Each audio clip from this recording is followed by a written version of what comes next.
Tambah jika ada tanya jawab dari para pihak termasuk majelis hakim. Yang mulia Majelis Hakim Mahkamah Konstitusi, yang saya muliakan, dengan hormat saya Hendra Samuel Simorangkir, atau yang dikenal secara profesional sebagai Semi Simorangkir. Dengan ini saya ingin menyampaikan pernyataan tertulis dalam kapasitas saya sebagai saksi dari para pemohon untuk memberikan keterangan mengenai praktik, permasalahan, serta ketimpangan hukum yang saya pernah alami sebagai penyanyi profesional dan pencipta lagu. Saya adalah seorang pelaku pertunjukan yang telah berkarya lebih dari 2 dekade, serta mungkin dikenal publik sebagai, di waktu yang lalu sebagai mantan atau pendiri dan vokalis utama grup musik band Krispatih. Saya turut membesarkan nama grup tersebut dan menjadi bagian penting dalam perjalanan berbagai lagu yang sampai saat ini dikenal luas oleh masyarakat.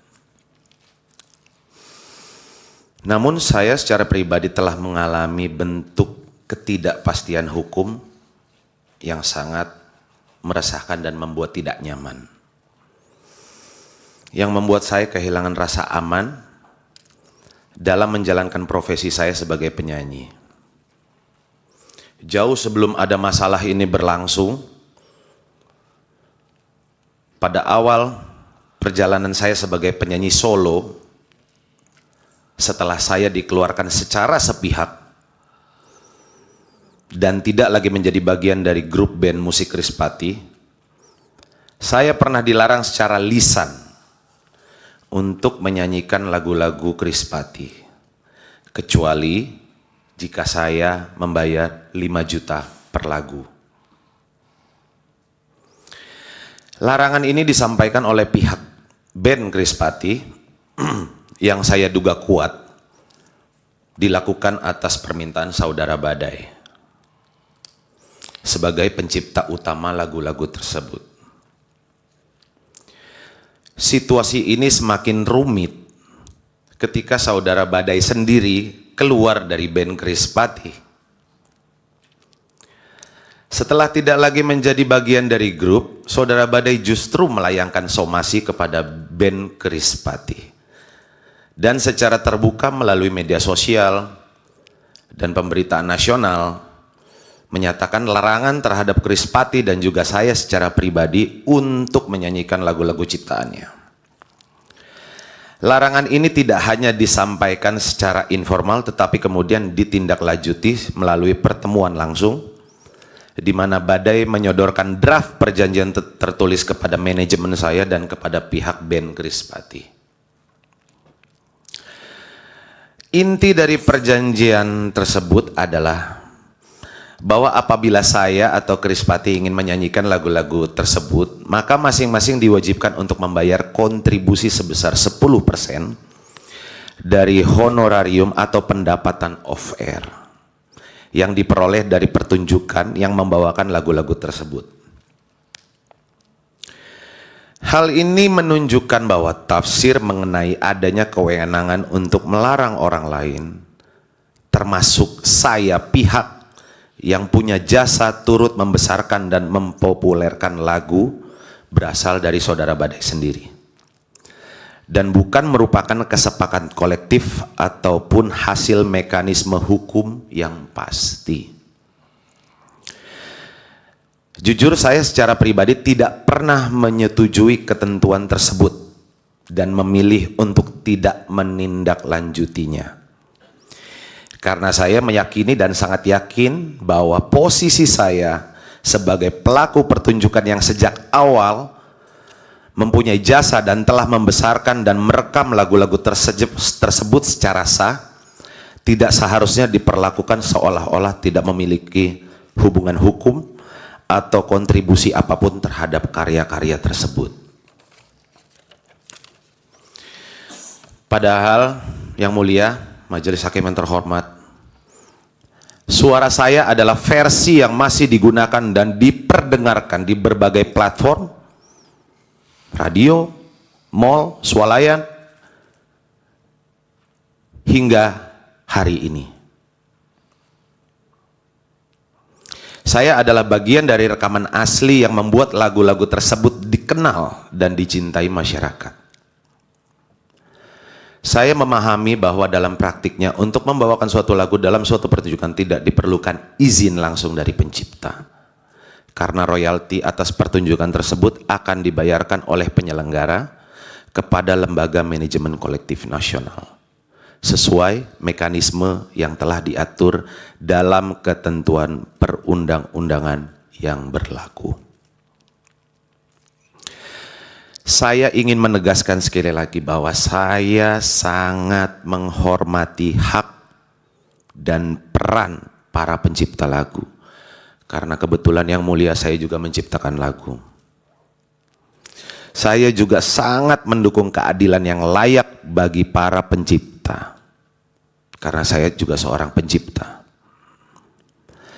Namun polemik ini telah bergeser dari ruang keadilan menuju dominasi sepihak, di mana pelaku pertunjukan atau seorang penyanyi seperti saya yang secara sah berkontribusi membesarkan lagu justru bisa dilarang atau bisa dibatasi secara sewenang-wenang oleh pihak yang merasa memiliki hak atas lagu tersebut.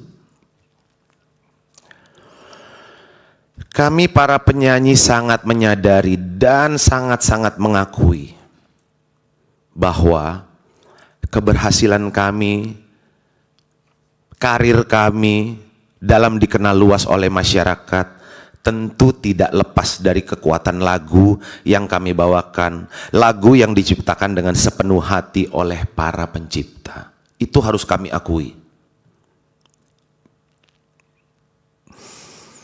Namun dengan munculnya berbagai persoalan hukum seperti yang banyak teman-teman alami, saya merasa seolah-olah peran dan jasa kami sebagai penyanyi dalam membesarkan lagu dari nol hingga diakui dan dikenal banyak masyarakat sama sekali seperti tidak diakui jasa kami.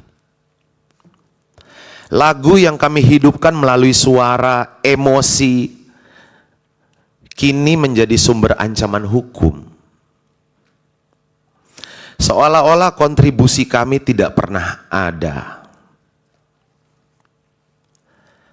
Padahal tanpa kami yang menyanyikan dan mempopulerkannya, lagu-lagu itu mungkin tidak akan pernah mencapai hati publik sebagaimana yang terjadi hari ini.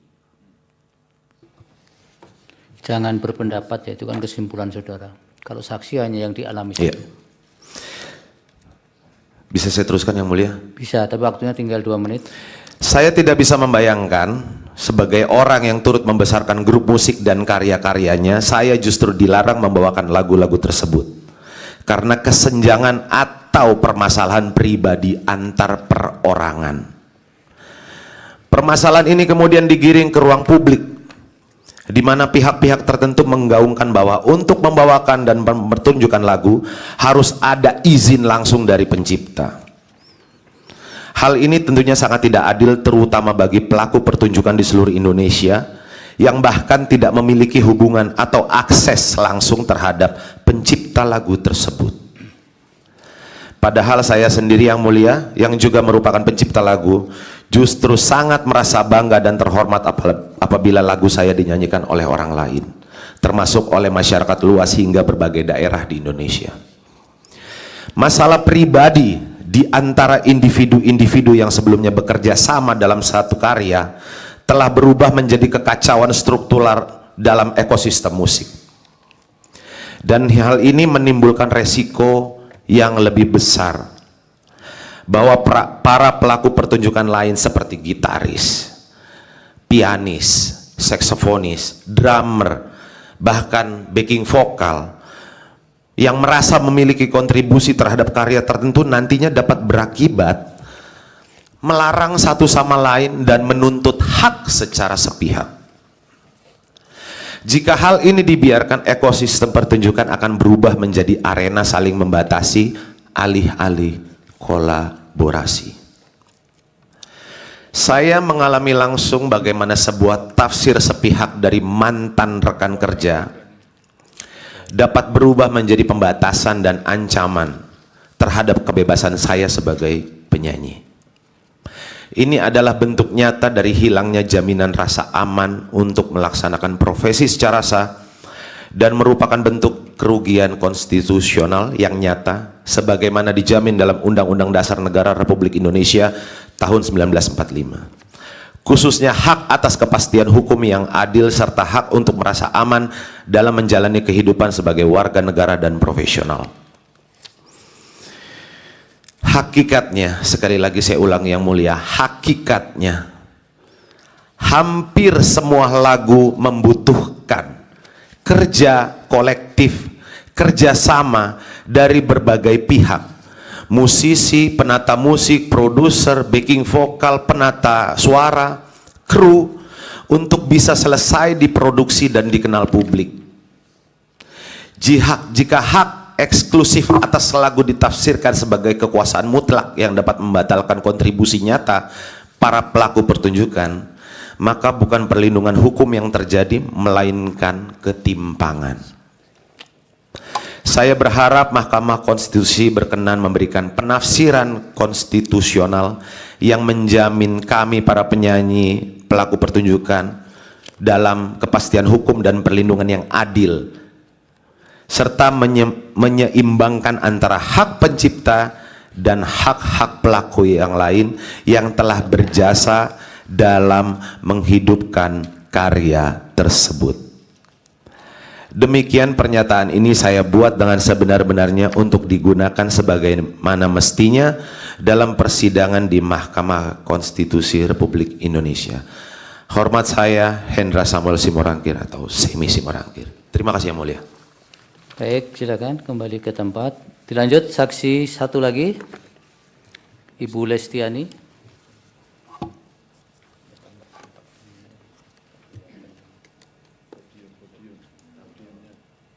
Podiumnya di petugasnya mana?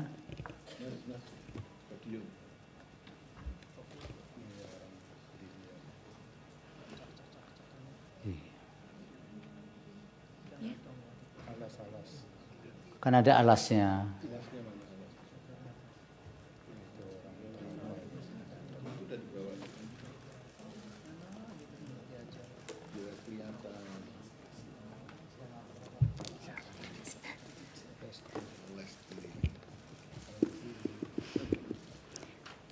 Yang mulia, Majelis Hakim Mahkamah Konstitusi yang saya hormati, dengan hormat, saya Lestiani, dikenal secara profesional sebagai Lesti Kejora, menyampaikan pernyataan ini dalam kapasitas sebagai saksi dari para pemohon, guna memberikan gambaran nyata mengenai permasalahan hukum yang dihadapi para pelaku pertunjukan, khususnya penyanyi, dalam pelaksanaan kegiatan pertunjukan musik di lapangan yang kerap kali berujung pada ancaman pidana dan gugatan perdata karena multi tafsirnya ketentuan Undang-Undang Hak Cipta. Sekitar pada tahun 2016 hingga 2018, saya pernah membawakan lagu yang berjudul Bagai Ranting yang Kering yang diciptakan oleh Bapak Yoni Mulyono alias Bapak Yoni Dores. Salah satunya dalam satu acara pernikahan yang diselenggarakan di Subang, Jawa Barat. Lagu tersebut saya bawakan atas permintaan pihak penyelenggara sebagai bagian dari daftar lagu yang telah disepakati. Video-video dari pertunjukan tersebut kemudian diunggah oleh pihak lain, penonton atau penyelenggara, ke sosial media atau di kanal digital yang dikenal YouTube, serta terdapat beberapa unggahan yang berisikan materi berupa foto saya yang ditempelkan sebagai thumbnail atau cover dari video lagu-lagu ciptaan dari Bapak Yoni Dores. Saya dan pihak manajemen tidak mengetahui atau menyetujui proses unggahan tersebut maupun elemen visual yang digunakan oleh pihak lain. 8 tahun kemudian, tepatnya pada tanggal 1 Maret 2025, saya menerima surat somasi dari kuasa hukum pencipta lagu Bapak Yoni Dores yang menyatakan bahwa saya dianggap telah mempertunjukkan karya cipta tersebut tanpa izin langsung dari penciptanya. Di dalam surat somasi tersebut, saya bahkan dituding telah melakukan pelanggaran ketentuan pidana dalam Undang-Undang Nomor 28 Tahun 2014 tentang hak cipta. Tidak berhenti sampai di situ, pada tanggal 18 Mei 2025, saya mendapatkan informasi bahwa Bapak Yoni Dores secara resmi telah membuat laporan polisi terhadap diri saya ke Polda Metro Jaya dengan tuduhan melakukan pelanggaran hak cipta atas penggunaan lagu ciptaannya tanpa izin. Hal ini menimbulkan perspektif negatif terhadap diri saya, karena dengan adanya laporan tersebut, saya seakan-akan telah melakukan pelanggaran terhadap Undang-Undang Hak Cipta, sekaligus menunjukkan kegamangan norma hukum terhadap pelaku pertunjukan seperti saya. Saya sebagai penyanyi profesional, saya rutin diundang untuk tampil di berbagai acara, pernikahan, konser, pertunjukan panggung, dan kegiatan publik lainnya. Dalam praktiknya, daftar lagu yang saya bawakan selalu disusun atas permintaan dari klien atau pihak penyelenggara acara. Biasanya saya menyanyikan lagu sekitar 6 atau sampai 8 lagu dalam satu pertunjukan, kurang lebih separuhnya adalah lagu milik saya sendiri dan sisanya adalah lagu milik pencipta lain. Bahkan tidak jarang perubahan daftar lagu terjadi secara spontan di tempat atau atas permintaan klien.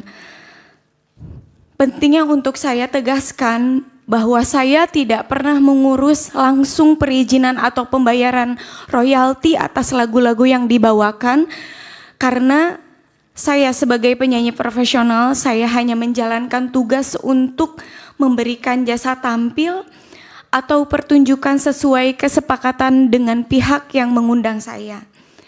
Sebagai penyanyi, saya tidak memiliki akses maupun kapasitas untuk mengetahui variabel-variabel komersil yang menjadi dasar perhitungan royalti seperti jumlah penonton, harga tiket, atau skala dan kategori acara sebagai yang dipersyaratkan dalam sistem lisensi yang berlaku menurut peraturan perundang-undangan.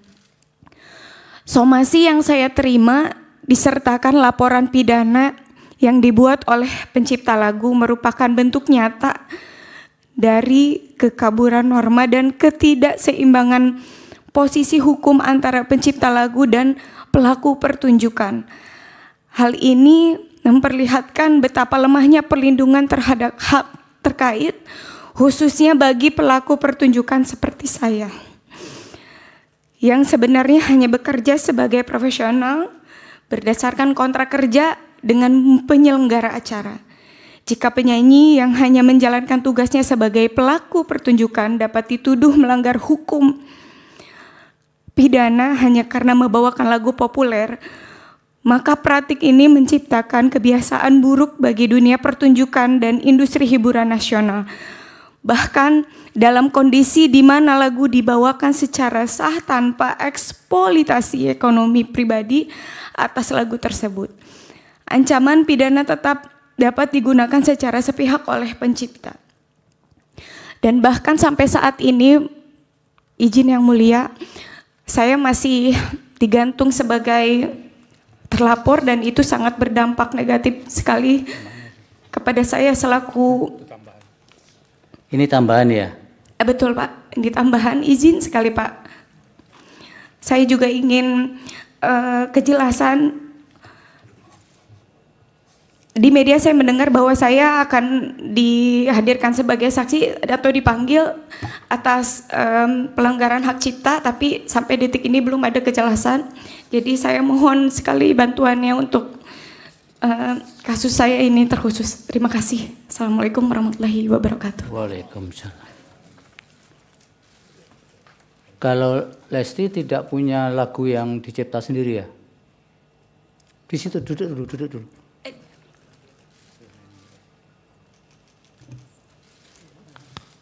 Punya lagu ciptaan sendiri tidak? Punya Pak. Seperti apa lagunya coba? Biar kami dengar. Kalau yang lagu lain jangan dinyanyikan, karena sedang disengketakan kan. Kalau ciptaan sendiri kan boleh. Coba satu bait aja. Angin sampaikan padanya betapa rindu ini menyiksaku. Sungguh Jangan tepuk ya. heningnya malamku bertemankan sepi dan dirundung sedih. Ini judulnya apa? Angin Pak. Angin. Angin. Oh. Kalau Semi yang ciptaan sendiri ketika di Krispati kan ada lagu yang bagus itu.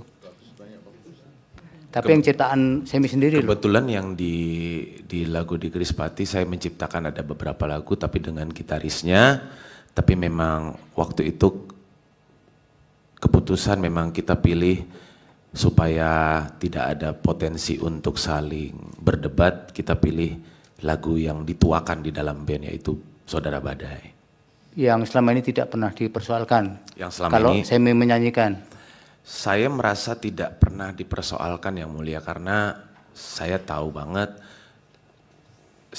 lah ini mantan rekan kerja saya Saudara Badai ini hatinya nggak begitu gitu loh. Tapi Ya sudah sekarang dinyanyikan dulu.